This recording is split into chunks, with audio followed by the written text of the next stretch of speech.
Thanks, everyone. Apparently, I was talking on mute, but hey, welcome to joining us for today's Nonprofit Growth Lab. We are going to be starting off in just a minute here, but especially what to expect here with us today. We're joined by a lot of our great team members in the Charleston office virtually, as well as a lot of great new faces that we have not met yet. I have a couple people here to my left in office that will be helping me through today's walkthroughs. Don't let the idea tear down be intimidating. We're here to provide helpful insights, provide recommendations that you could take back today and deploy with your nonprofit strategies and Facebook specifically to help further your mission. Think about new leads, new revenue, trying to build a predictable revenue stream, right? Today, what we're going to expect, we're going to keep it nice and tight, roughly about 55 minutes. We're going to have this recorded so that way, if you have to bail out early or you're not able to make this, you can see this on demand. Also, feel free to pass this along to your fellow coworkers, peers, anyone that would find this beneficial today. There's a lot of cool, amazing, and really altering Facebook product updates. We're going to take a couple minutes, talk to our co-founder, Jeremy, to join us and talk about specifically opt-in by default and what that means for not only you today, but also then as you think about building a sustainable and somewhat predictable pipeline of net new leads, revenue in Facebook specifically. I have Molly, I have Colin here with me right next to me on my left that are going to jump in after that. We'll talk through three specific Facebook challenges. We have one challenge. We have one that is doing physical challenges, right, in the real person, and how that could potentially translate into the virtual world, as well as one other one at the very end that we'll get to. So we're going to try and pace ourselves 5 to 10 minutes per block, and then we'll end at the end with closing Q&A, next steps, what you can take with you. Use the Q&A function of this Zoom webinar. If you have questions that come up, I'll do my best to moderate and throw those questions out in real time, or I have a team of dedicated teams from Good United that is on standby, ready to answer and help do that in real time. That way I don't distract anyone. Now, we do like to do some fun stuff here when it comes to understanding where y'all are coming from, right? We're using a tool called Mentimeter. And right now you should see on your screen the instructions that include a QR code, or you can go to menti.com, enter that code real quick. And while y'all are doing that, I'll give you another couple minutes. This actually lets us do real-time polls and surveys. It's a fun thing to go through. And we'll also, as we go through that, have those instructions at the top. So let's try this out. Jeremy, if you wouldn't mind joining, coming on video real quick, I'll introduce you. But y'all, check this out. Menti.com 44542582 is the code. I'm curious to see. There's a couple different options, and really kind of engaging. As we were going through the registrations for this, we saw that there was a large number of organizations that hadn't even messed around or dabbled with challenges on Facebook, which is fine. You're in the same boat as a lot of organizations we talk to. That's why Good United exists, right?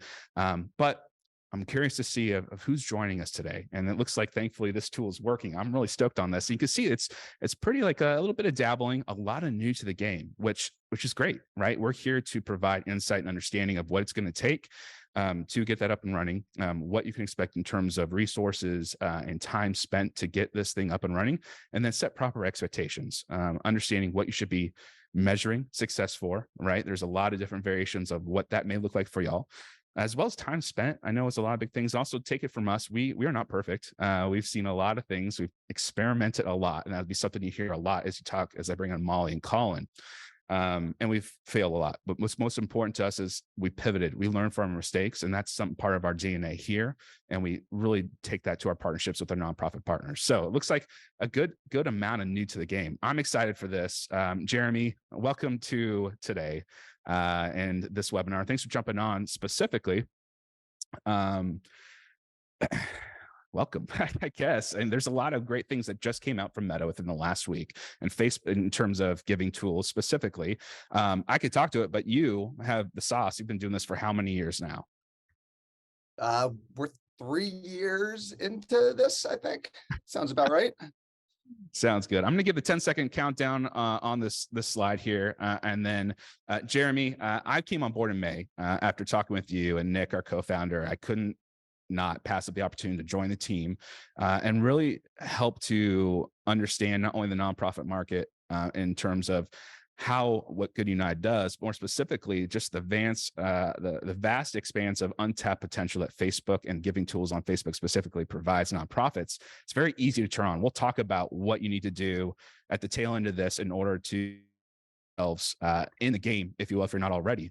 But more specifically, Jeremy, talk to me about what happened in the last week with Meta and Facebook and giving tools, and what that means in terms of the repercussions, or I guess the positive repercussions for nonprofits today and tomorrow. Yeah, that's right, Adam. So all good news here. So if you are on this nonprofit growth lab, then you probably already know, or you strongly believe or are curious, that challenges are the best opportunity to drive short-term revenue and acquire new supporters. And while both of those things are 100% true, challenges can actually be so much more than that initial sugar rush of revenue. And how I try to teach people to think about this is, unlike crowdfunding, which is a one-time opportunity to drive revenue, challenges should actually be thought of as investable assets that grow over time. And the reason that they can grow over time is, just like in-person events, you are retaining your participants to come back year over year. So as you retain people to come back, you're able to drive more revenue and to bring in more supporters. The concept is proven for in-person events. Good United has also proven it to be true for challenges on Facebook. But the question that everybody asks is, well, how do I drive retention in the Meta ecosystem? It's always been very difficult because we don't have a good way to follow up and to communicate with people between challenges, because we either don't have their email address or we don't understand how to use other tools that Meta provides to engage people day to day, year to year, month to month. What Facebook recently announced with this new capability is going to make retention so much easier. Specifically, they are doing two big things. And if you look on this picture of the right, it's demonstrative of what I'm going to talk about. When one of your supporters now launches a fundraiser or makes a donation, they're going to be provided a series of calls to action that you see in the screenshot. And what you may notice is that providing their email address and opting into Messenger are now default opt-in. So they have to actually take an action to not give you an email and to not opt into Messenger. And that's really, really, really powerful, because defaults rule the world. People rarely change from default settings. So what you should expect to see over the coming days, weeks, months as this rolls out is you're going to get a bunch more email addresses. Cool. You can now create records in your CRM. You can start to identify who is giving to you in Facebook. And while that's a great start, the bigger opportunity is going to be through Messenger, where you can actually start to have conversations with people in the context of where that fundraiser was created and where that donation was made. And that, my friends, is what is going to drive the real retention opportunities. If people are going into the Meta ecosystem to raise money for you, more likely than not, that is where they are going to want to continue to stay engaged with your organization. And as people start to opt into Messenger, you can have these one-on-one conversations and give them opportunities to give to your organization again, particularly doing another challenge as you think about creating that sustainable and predictable revenue stream by doing yearly challenges and getting people to come back time and time again.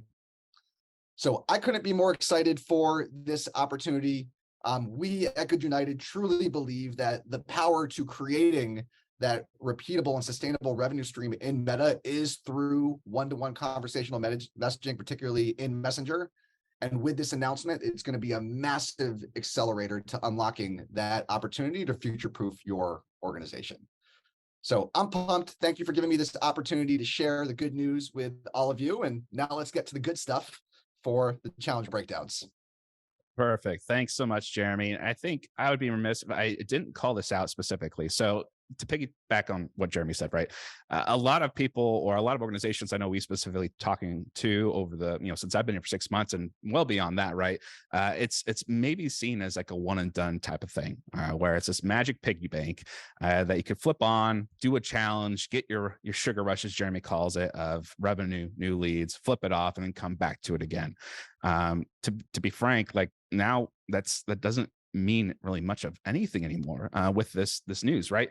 It's crazy. As we were preparing for this, 88% of donors who have given through Facebook charitable giving tools say that they are more likely to do it again in the future, and even more so now with that opt-in option that is now by default, right? And you think about that stat of 80% people leave the default alone. You think about for every 4 people that are Facebook birthday fundraisers or challenges, they bring along, that's 3 that are going to be getting information for y'all. You have access then to use Facebook Messenger to effectively reach out through the course of the year or through their entire life to build this relationship with the end goal of raising your brand, right?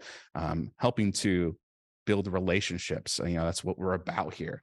The new ways you see on the screen right here. And for those of you that are familiar with how challenges run, and we'll get into this a little bit with Colin and Molly in just a second, is really the basis of every flywheel. As if you ever talk to Nick Black, one of our other co-founder, he'll tell you the flywheel effect, where you get someone into a challenge or a Facebook fundraiser and you get them to do repeat actions. The only way that works is with conversational messaging. We do that through what? Facebook Messenger. So I'm really excited to see that feature and see what that does for nonprofits across the globe on that one. So without that, I like to bring on Colin and Molly. And Colin and Molly, I sit by them in the office. I love them. They are absolutely killer when it comes to expertise around optimization of how to think about how to run, how to execute, how to learn from mistakes, and then how to pivot and make yourself better when it comes to specifically today challenges on Facebook and then Facebook fundraising tools in general. So with that, I'd like to welcome Molly and Colin as they pop in. They're right next to me. And I'm really excited. Colin, Molly, welcome to today's webinar. Hey, Adam. Thanks for having us on, man. Thanks for the warm introduction. Excited to be here. Okay, cool. And then what we'll do is I'm going to skip along here and then help Molly out. I think there we go. That was my bad. There we go. Sweet. Molly, welcome. Hello. Thank you for having me. Excited to get started.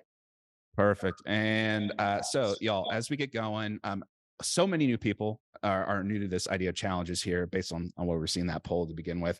I'm not going to go line for line, but please, if you're brand new, you don't know if giving tools are turned on, or how to do it. Like, here's some stipulations, right? And I think I have some team members that will be able to drop some additional resources into the chat potentially. But here's kind of the guidelines of what you're thinking about when you need to turn on or need to wonder if giving tools are turned on.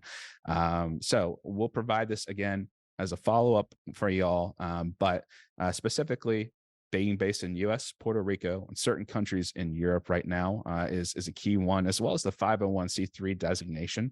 Those are the 2 most common questions we get asked. Hey, can we do X, Y, and Z within giving tools?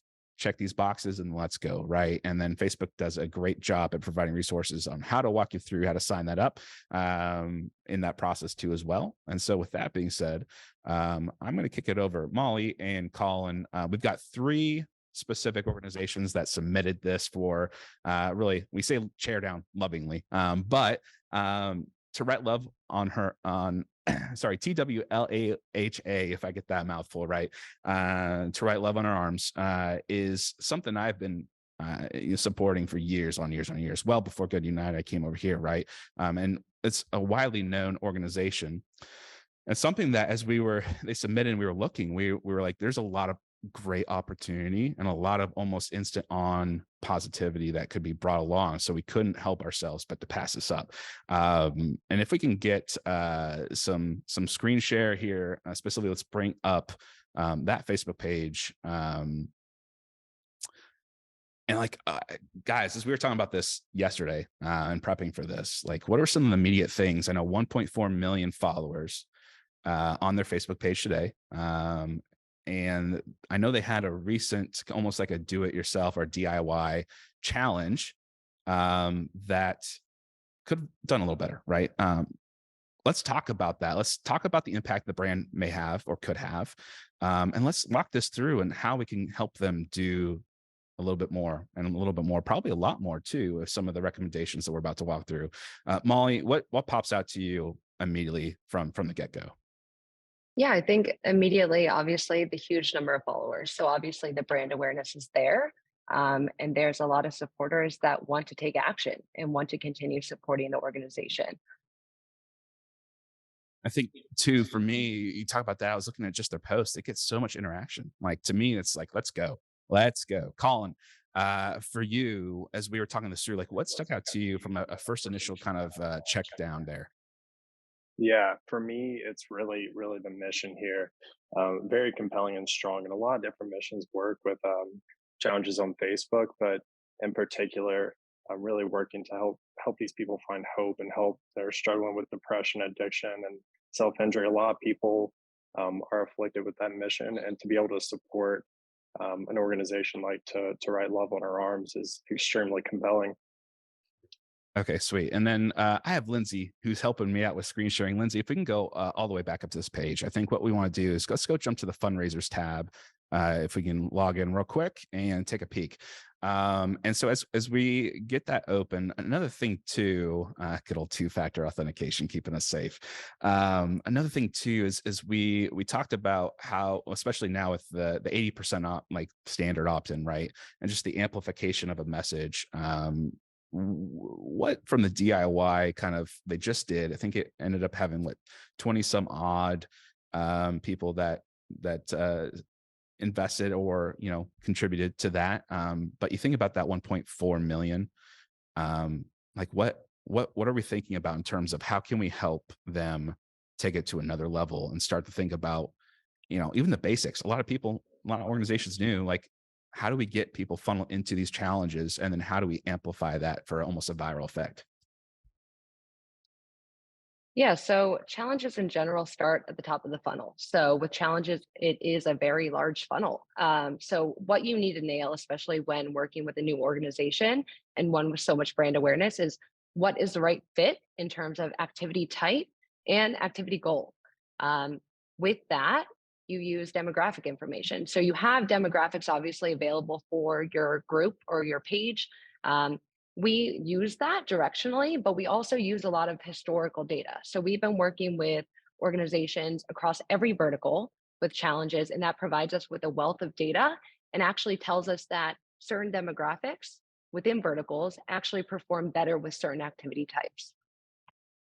Yeah, and just to add to that a little bit, one of the things that we always harp on, and I know Adam alluded to it, is that when you really break into challenges on Facebook, it's all about testing and experimenting, right? We can't make the same assumptions that what works for an in-person event is going to be the same group of people that come into Facebook, right? A lot of these people that join challenges historically, some of our partners are 80 to 90% net new, right? So it's about finding where you can gain traction, understanding what works from an activity perspective, um, to help achieve those goals that you all have set out to make. I think one thing to add to that as well is we have best practices, of course, with the experience of working with many different organizations monthly on their challenges, but it's not one size fit all. And we know that. So, especially in the beginning, it's a very big learning experience, both for the organization and for us. And how do we create a challenge that fits your constituent supporter base? A way in which we've started doing that is actually testing a challenge we believe is successful, and then also testing side by side a test event. So a more niche event, either non-physical or physical, and seeing how that performs. It also gives us a lot of flexibility to shift budget and make real-time optimizations throughout the month between those two events. So you're not just handcuffed to one event per month at a time. That's a great call. And Lindsay, if we can go to fundraisers real quick in the tab there, and let's click on that. Out of curiosity, y'all, is the amount of fundraisers, birthday fundraisers specifically, usually a good leading indication that for that a challenge could pop off for a nonprofit. I know you mentioned there's other variables, even down to like what do we call the title of a challenge really impacts and makes a huge impact on the results. But like, is this a good leading indicator? Like, if I'm a nonprofit brand new to this game, I want to think about challenges. If I have a lot of birthday interaction like this, is that a good leading indicator that I might be able to do some good here? Yeah, absolutely. It gives you a really good sense of just how much your mission compels people and how much they're tied to it. Now, is it the end all be all? No. We've had plenty of partners before that have had limited amounts of birthday fundraisers or just fundraisers in general that still do really well. But it is certainly a good indicator of just sort of the traction that you could gain there. Um, and then another part to that as well is that when you think about how to fundraise specifically in a challenge, it's so vitally important to paint that target for the people that are going to participate. You know, make sure that it's something that is, you want to have something challenging so that whenever they're going out to their social feed and trying to get friends and family involved, they have a good shot of getting people to donate and really be a part of that mission. Making it pointed as to what exactly they're participating in, so that they can rally their troops and get everyone join in with them. And that's a great call. And also, I guess there's some distinguishing things that I just learned about when I came on board is a DIY versus more of a formal, I guess, challenge on Facebook. The formal being for me to simplistically put, like, we're running ads, we're putting effort and we're putting resources, both time and money, into funneling people into these events. Whereas the DIY, can you explain that, Molly, kind of what that means? And I believe that's kind of what we saw some of the action going on here with To Write Love on Our Arms, if I'm not mistaken. Yeah, so a DIY fundraiser can be done by a supporter. So that could just be a non-birthday fundraiser they want to create to support the organization in that period in time, or it could be what we call a hosted fundraiser. So a hosted fundraiser is created by the org's main page. Um, Typically, they'll do that to complement like a in-person activity or a major milestone, or Awareness Month, for example, or end of year Giving Tuesday. Um, we find that they are raising less money than our challenges, because the notification wall is present when you create it. There's not a lot of follow up to continue the engagement or to encourage people to share that fundraiser versus just making a one time donation. Gotcha. Thanks for that clarification for kids like me. I think from that aspect too, can we touch on real quick the ad set portion of that? Um, what goes into that? Like, what should, as we thinking about providing some good feedback here on what To Write Love can bring with them on their next round of challenges, what are they thinking, or would you, I guess, in like kind of organizations we've worked with, what investment are they looking for, both from a time and a monetary perspective? If you're thinking about really embracing the impact of 1.4 million followers plus, understanding the idea that now with that automatic opt-in, like, leads are going to go up, right? But then, like, what is the resources that we're thinking about that need to be planned for in order to capitalize on those very, very lucrative potential opportunities? So we have a phenomenal ads team, and they're constantly learning because they're testing ads in a live environment for many, many organizations at once and throughout the year. So every month, essentially, they are coming with new learnings and applying those to organizations. An example of that would be the images. So we found that Facebook's algorithm was prioritizing illustrative images. And then we also found at the same time that UGC was driving very effective engagement and CPL. So we like to be collaborative, especially when it comes to UGC, as we explore that more, is how can we create more native looking ads with images that they know resonate with their supporters best. Because at the end of the day, you know your supporters best, and we want to work alongside you to create those upper funnel ads that will really, really drive engagement with your constituents. Perfect. And then as I'm keeping an eye on time, trying to keep things nice and tidy, Colin, was there anything else that you think here, Lindsay, if you could just scroll back up to the top here too, that you would be worth, at least in a short amount of time, we're always open to following up and having additional conversations to Write Love? Like, is there anything else that you think would be worth calling out here before we move along? Yeah, I was just thinking as Molly was talking about that, it's great to have a wonderful paid campaign and ad strategy to get these people in. But one of the things that we always harp on, and something we focus on heavily at Good Unite, is having a really buttoned up content plan once you get those people in for the group. Really being the bumpers for those people, right? If you're bowling, you want to keep it on track to make sure you go towards the goal. So really encouraging these people, making sure that you're giving them the time, making them the stars of the show, and giving them every tool to ensure that they're going to be successful fundraisers, have a great time, and ultimately come back, right? We don't want to just do this one time. You want to be able to keep these people coming back where they're choosing to spend time, and having more of these really interactive, fun experiences. Perfect. Thanks, Colin. Lindsay, if we can go ahead and jump over to our next Facebook page here, and thank you to Write Love on Her Arms team for submitting that. We really do appreciate it, and we would I know 10 minutes ish is a very compressed time to try and give as much feedback as we can, so we're happy to jump offline if y'all want to continue that conversation, right? And next one is going to be another one we were kind of excited about, and we were excited about is the Take It Outside challenge specifically. And I think as we were talking about this, y'all remind me with NMSS, like what were you thinking? I know one of the things was we're looking at the challenge and trying to get a feel for where we could take this in a positive manner. Molly, from you specifically, what jumped out at you yesterday as we were kind of reviewing this and going through and thinking about it? I think the first thing that jumped out to me was the title of the challenge. This is something that we've learned the hard way through the last year of testing, is that you have to be very pointed with the activity in which the challenge is for and the activity threshold. So Colin touched on this a little bit, but what we have found is not only for the conversion of the fundraiser itself to take place, they need to know what they're signing up for, what they're doing. How difficult is it? And more so when a donor sees that fundraiser in their newsfeed, they want to actually understand why Colin is raising money. And if it's for an activity that is very difficult, for example, they may be more likely to raise money for them. Gotcha. And Colin, I'm gonna swing it over to you. What are you thinking from your perspective? Yeah, first off, if you scroll through this group and just give it a look, you're seeing a lot of really great content, right?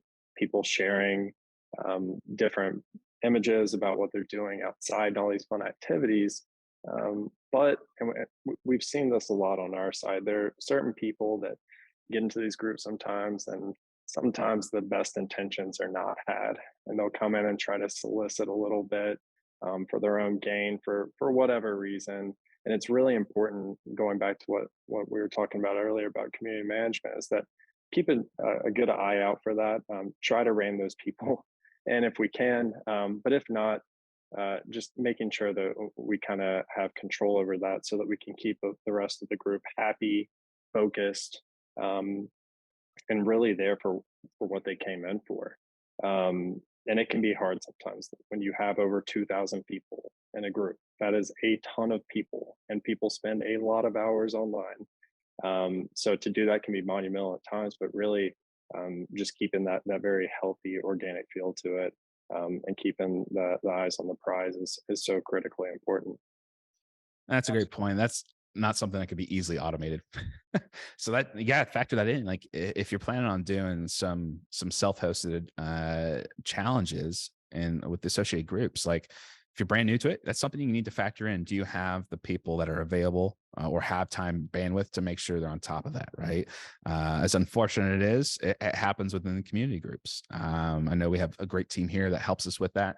Thankfully, I don't have to worry about doing that because I would probably be really bad at it. But like you think about those things, it's things that people and nonprofits who are brand new to this probably is one of those sub points that are very crucial if you think about protecting the brand and staying on point, that might have the potential to slip through the cracks. Now, as we scroll back up, Lindsay, real quick too, 27 posts across some of those key hashtags. I think there is a good amount of people involved with this. Molly, is there any correlation between people posting, user generated content being posted in these groups, to the potential outcome? And outcome can be, the revenue created, it could be leads generated or captured. It could change from nonprofit to nonprofit. Like, is there any correlation we can bring between that and then the end result? Absolutely. So there is a correlation between group engagement and success of a challenge. Obviously, there's a lot of factors that play into that. What we try to do is we try to encourage user-generated content. So we can do that via polls within the group that are managed by our community management team. We also have calls to action in Messenger that direct people back to the group to share their activity progress updates, for example. So we want to produce more user-generated content because we know that that performs better in terms of engagement than a post made by the admin or the page itself. Obviously, we need posts to keep the content running, but we definitely want to make it a community and make people engage with each other and encourage each other. And that's probably one of the most beautiful parts of all the challenges, is at the end of the day, going through the group and seeing all the stories that are being shared. That's such key. I mean, the preface of what we do is relationships, right? Connecting. And granted, we're using some technology, some human insight, some at least some knowledge from past experiences to help nonprofits connect better in Facebook and through giving tools and Messenger specifically too, right? But that's such a key thing. Be humans, like be a person, and understand the person on the other side of that chat bubble in Messenger is still a person too. Great. I know I'm keeping an eye. I want to make sure we save some time at the tail end for any kind of Q&A to answer. I see some questions already popping up that might be good to answer at the tail end. Colin or Molly, was there anything left on this specific Take It Outside challenge that we wanted to call out before shifting over to our last one that we got with National Eating Disorders Association? Yeah, one other thing. I think one of the biggest things, regardless of if you're using a supplementary helper like a messenger tool or anything like that, one of the largest things that you can do to have great impact within a challenge is really empowering the people that come into that group to refer their friends and family, right? You have a ton of people that are coming in here to meet new people, but if I were to tell Molly, hey, why don't we just get a couple of our friends from the office to come in here and join this? Not only are we getting more people in for free, not paying for that lead, the other part of that too is that we've learned historically that the referrals that come in from their friends inviting them, they fundraise and create a fundraiser at 2 to 3 times the clip of a person that's a new lead. And it's intuitive, right? If Adam were to ask me to create a fundraiser, I may be more likely to do it than someone that I don't have a built relationship with. And so that's just an easy one to continually empower people to bring others in there and make it their own. That's a great call, and thanks for rounding that out, Colin. Lindsay, if we can keep on time here, jump to National Eating Disorders Association, and thank you again to the NMSS team to submitting that. Very, very exciting to see some of the ways you can continue to innovate and keep things moving for you. And this one right here, Molly, we were talking about yesterday. I think we were thinking about, and I had the question specifically of like, do we ever see correlation to organizations or nonprofits that still have a heavy presence in P2P or physical events? And they're thinking about, how does this correlate in the digital world? How do I take it from X to Y? And can we expect these same instant outcomes immediately? Like, those are some of the questions I keep hearing over and over as I'm on calls with potential and current customers. Walk me through, from your point of view, how does a physical P2P event translate into the digital world with giving tools and specifically challenges on Facebook, and based on what we've seen over the past 3 to 5 years? Yep. So we have always heard concerns about cannibalization on peer-to-peer events specifically. What we have found is that they actually are a complement or an incremental revenue stream to peer-to-peer events. We found a ton of success, especially with large partners who are constantly running peer-to-peer events, supporting those with a virtual challenge, for example. I think Virtual challenges are here to stay. And I think in-person events are also here to stay, but I think there's a world in which they can benefit from one another, and also open the door to a lot more revenue. We're seeing 80 to 90% of challenge participants being net new to house file. So there's a ton of participants that may not be wanting to participate in a peer-to-peer event in person, but would be more willing to dip their toes into a virtual event, and then start that relationship from there. That's a great point. I think about my parents who are in Texas, and I'm obviously in Charleston. Like, yeah, I may be doing this walk. They may be doing the walk in Austin, right? And I want to support. I'm not going to fly out because I've got 2 kids and they need love and attention, and they honestly are terror to fly with right now. But if I'm on Facebook, I'm going to absolutely donate. Like, absolutely. Plus now, they'll have my information thanks to that opt-in, because I'm not going to opt out, right? So you start thinking about that compounding effect of, it's not only just that regional location, you're expanding the ability to support loved ones, friends, colleagues across, effectively the globe. That has amplification ramifications. And geez, that was so unintentionally rhyming, but like, it's just phenomenal, right? And Colin, from your perspective, when I'm looking at, at least for, Actual Eating Disorders Association, they've got a lot of going on with their walks. From you and what you've seen, like, how can they take this and translate this into the challenge world more effectively? Yeah, I see it almost as a leg up. It's really great to know what some of your peer-to-peer events in person do and what works well. And it's an awesome place to start. But again, I was going to harp on this. We always talk about testing and hypothesizing and experimenting and making sure that you have a good fit. So while it may be a good start, just be there. Understand that, like, in order to find traction and challenges on Facebook, you've got to experiment, figure out what works, and go from there. And another key difference I wanted to point out as well is we hear a lot from our partners that many of these in-person events are people that kind of have a connection to the organization, their mission, which is fantastic in terms of getting them in there. And a lot of these people are up to speed, but like Molly had said, a lot of these people that come over to challenges are going to be new. And while it's perfectly fine that we're getting them in there for the first time, everyone has to have that foot in the door. Understand that as we bring them in, we really need to take the time to get them acclimated to the mission, and get them built up in terms of that affinity towards your brand, so that they can be that lifetime supporter.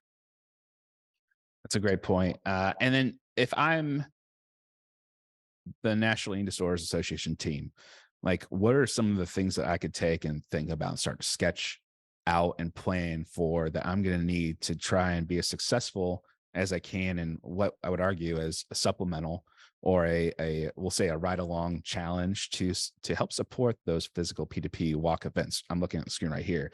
What are 3 things, or maybe even one primary thing, that they need to be thinking about in order to make sure to take that first successful step towards opening up this revenue channel?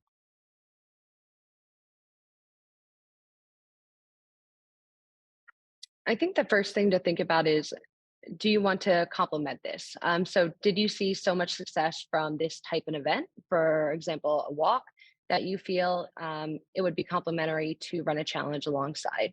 Um, Again, I think what it comes down to is differentiating in a different channel. So what I would recommend is, definitely, we have a lot of interest in the walk, but we should also test a different kind of event. There's little risk associated with testing a new type of activity. This year alone, we found that the niche activity market is a lot larger than we anticipated. So we're seeing success in running golf challenges, yoga challenges for the first time ever. And a lot of people have a lot of fear associated with trying something new. But we're finding that as long as there's a fit with the demographic, there's a lot of success and money left on the table to be had. It's a great point. Colin, from your point of view, what's one major thing that they could take with them and start to think about strategically implementing a challenge today? Yeah, one of the things I always think about is that, it doesn't matter if your organization is huge and you have 1.4 million followers or you have 20, 30,000. Um, I encourage people to get in there and test. You can choose which budget. It can be low risk and run 20,000 dollars in ad spend and see what kind of traction you get. Or if you feel really convicted this is going to go really well, you can also edge it up and spend a little bit more money. But get in there and start figuring out what works and give it a try, because what you really want to be able to do is that as we move into this digital age, and we're already in the thick of it now, um, people are going to want to be able to do things in a different way. I personally would rather be at home, run around the neighborhood and share in a group than I would to go to an in-person event. And I'm sure I'm not the only person to be there. So let's start thinking about how to future-proof organizations, finding new channels to break into. And then the better part of that as well is that there are a plethora of different ways to start tracking and understanding the metrics of success and these types of channels that are not had in some other places. And so what I just encourage in general is just get in there, give it a test, figure out what works, and understand if it's a viable channel for your mission. That's a great point. I'm similar. I'm not going to be leaving my house more than likely, but the only exception is if you offer me a taco eating kind of challenge, like I'm there, right? I'll claim Austin as my forever adopted home, and I love it. It's right. Okay, y'all. As Lindsay, as we could go ahead and stop sharing for a second.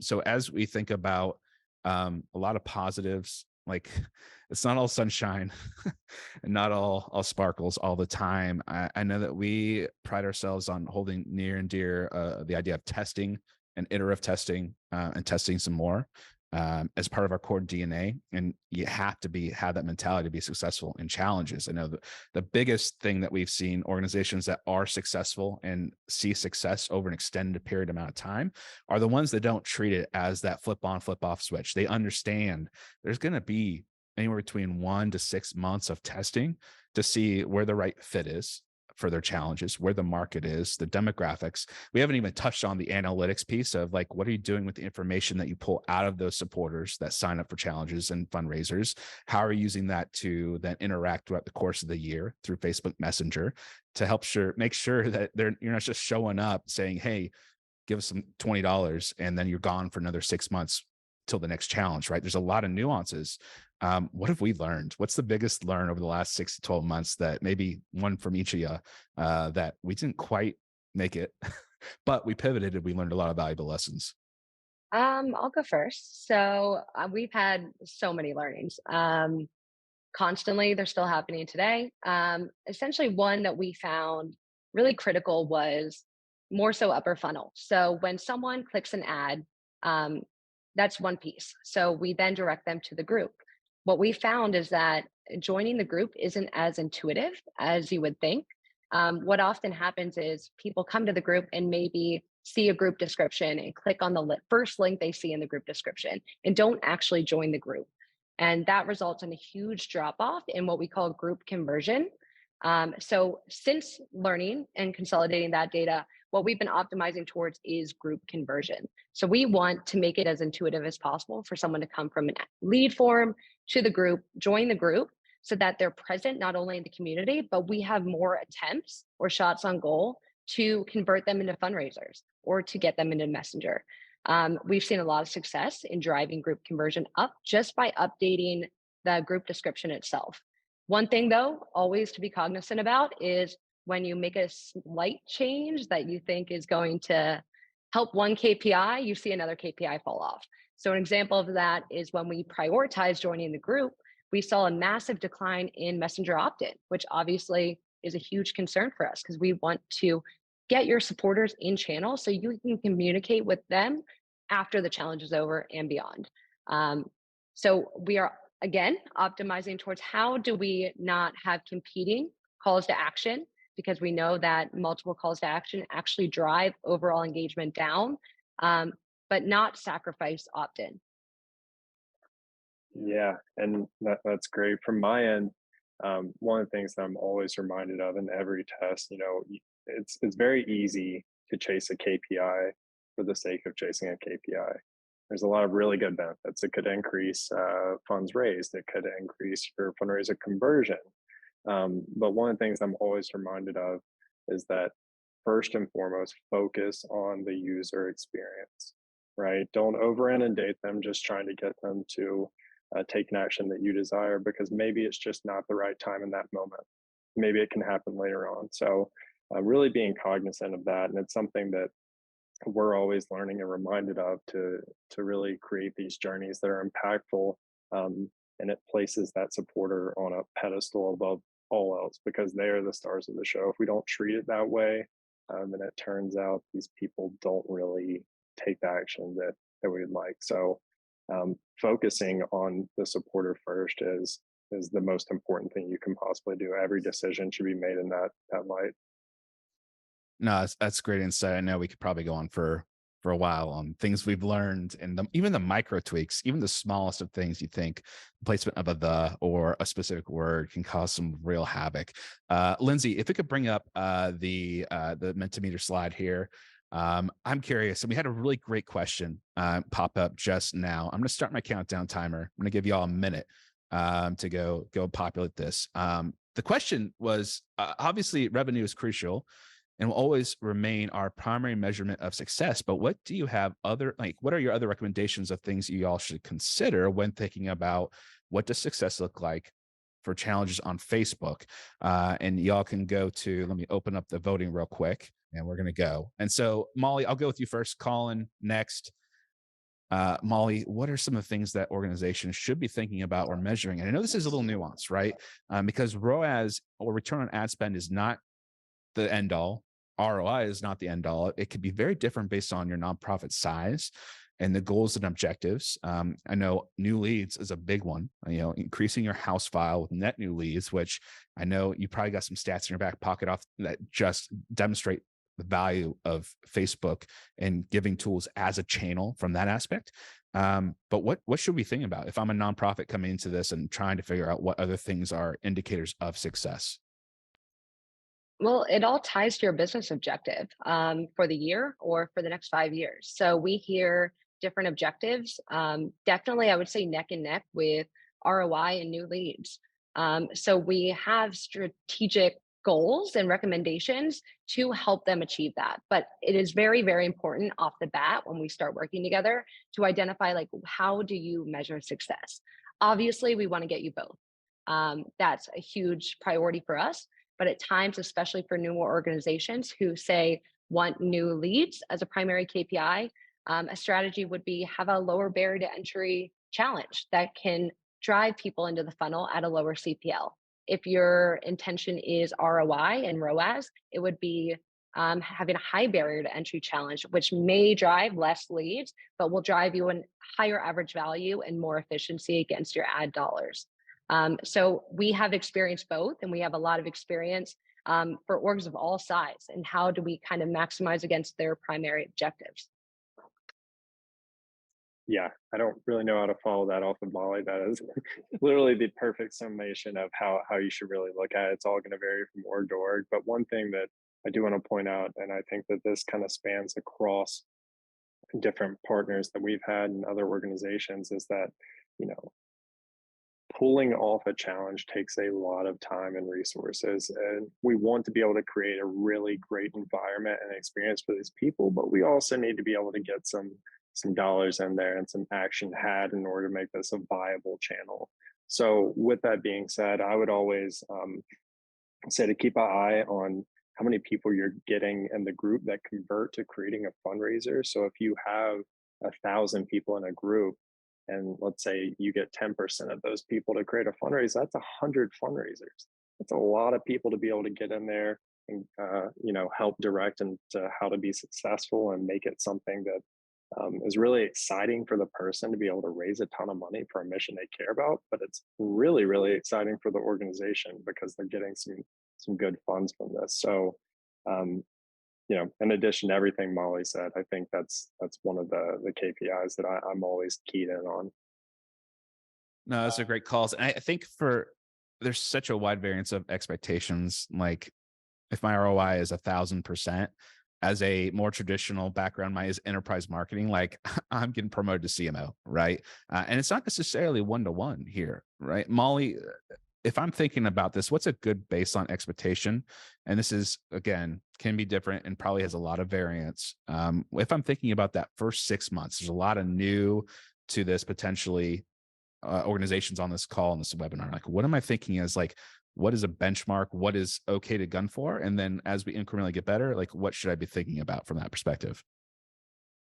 We have very aggressive return on ad spend goals internally. I would say 250 to 350 is what we aim for. Like, we want to provide all of our partners with the highest return on investment or return on ad spend as we humanly can. Um, but I think something that's very important is that you have to also like compare us against other channels. So it's very hard to look at Good United on a scorecard against other traditional advertising or digital advertising partners. One, because our conversion is different. We're converting fundraisers, and we're also reliant on donors making donations to that fundraiser after it's created.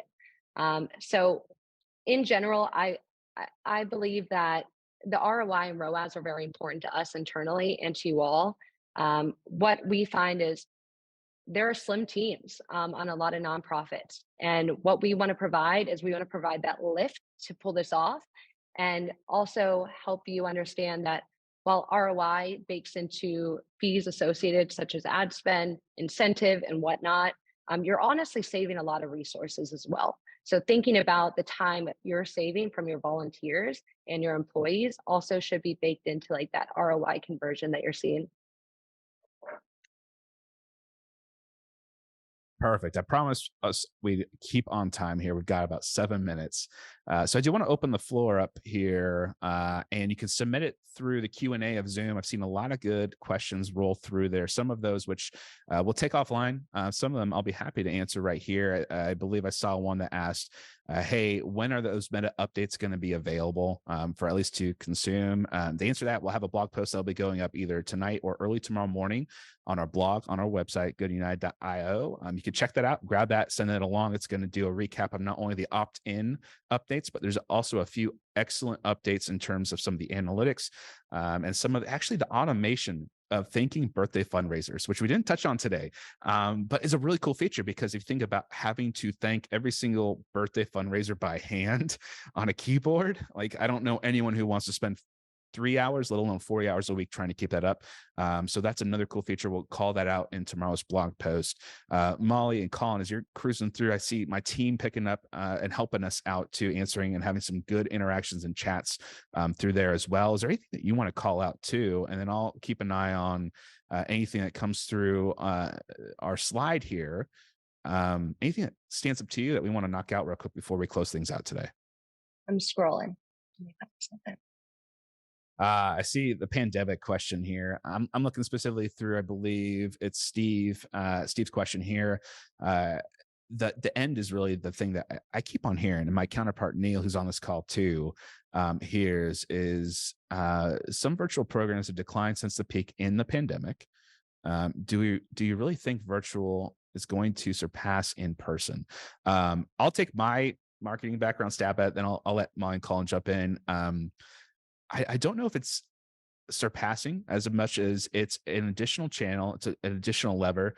I know for myself and for my teams, I'm always trying to think, how do I get predictable flow out of a program or a channel? If I can understand that, I can manage that to my bosses, to expectations, to my objectives and key results at the end of the year. So for me, it's about understanding, not replacing, but understanding how things supplement and how things run and coincide with each other, right? So I can then be the best in terms of projections, as well as hitting my goals and executing. That's for me. Molly, Colin, from your point of view with that, like what's that going to look like?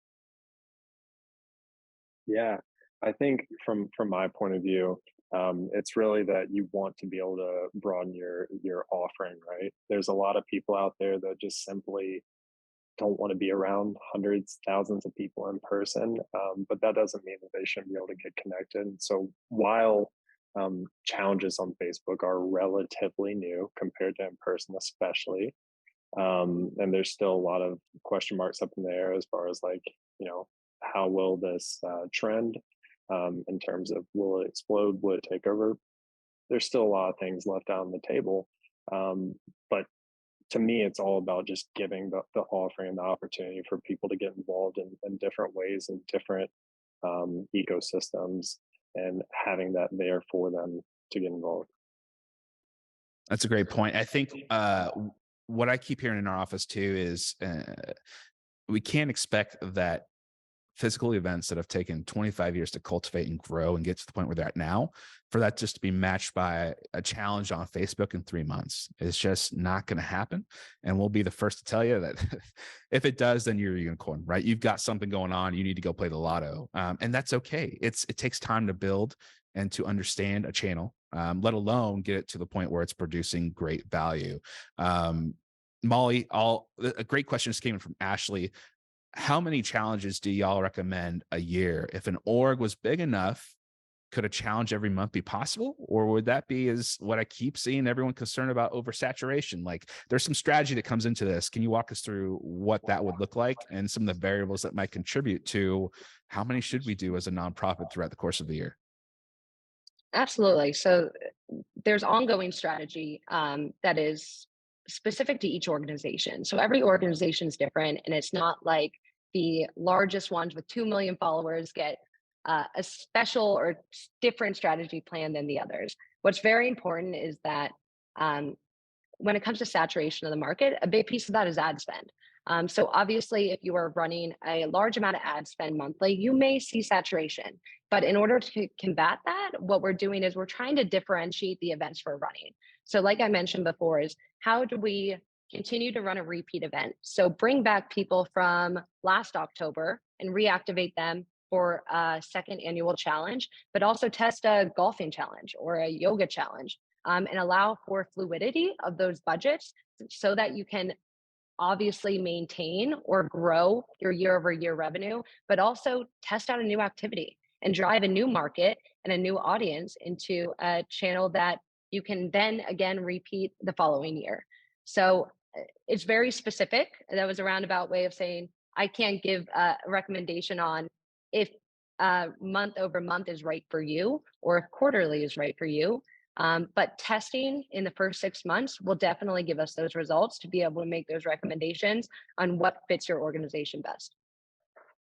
That's a great point, Molly. And I know we're coming up on time. One last question, and then we'll flip into some next steps here that y'all can take, as well as some additional resources from Steve. Let me know that they're going to think about doing a taco challenge. Steve, let's meet in Austin. Let's go. Let's eat some tacos and raise some good money. Aaron chimed in with, hey, do we have any sort of resource or guide for establishing benchmarks when it comes to ROI, ROAS for challenges? I know my team, Aaron, is in the process of thinking about what that will look like as a benchmark standard heading into 2023. So you may see some interaction from us, getting some polling questions, getting understanding what people expect to see from the nonprofit side.